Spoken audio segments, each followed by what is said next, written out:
Auto insurance can be confusing. In this video, we'll briefly discuss common insurance coverage options, what they mean, and how they apply to you. Liability is the most basic coverage and is now required in most states. Liability covers damage you cause to another person or their property.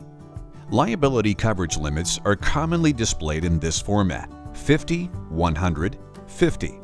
Each number represents the maximum amount that your insurance company will cover. The first number, in this case 50, covers up to $50,000 per person for any bodily injury expenses, including medical and legal costs. In the event that multiple people are injured, the number 100 represents $100,000 as the maximum limit for bodily injury expenses for the entire accident.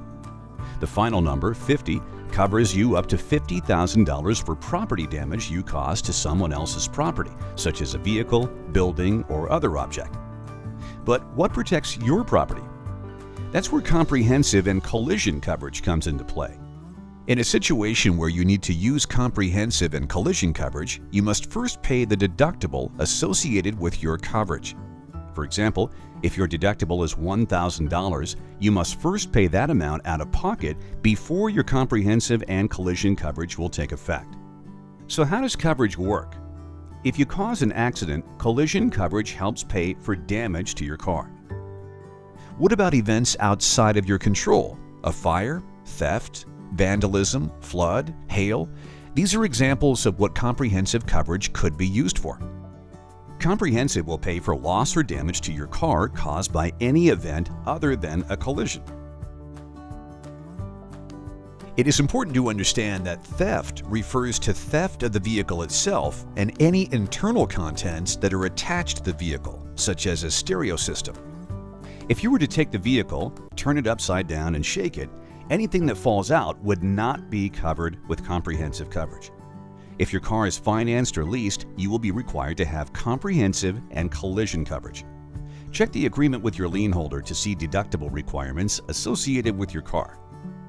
What if someone hits you who doesn't have insurance? Something to keep in mind: an estimated 15% of all drivers are considered uninsured or underinsured, meaning they don't carry the minimum coverage limits required by the state. Yikes! This is where uninsured and underinsured motorist bodily injury and property damage coverage comes in.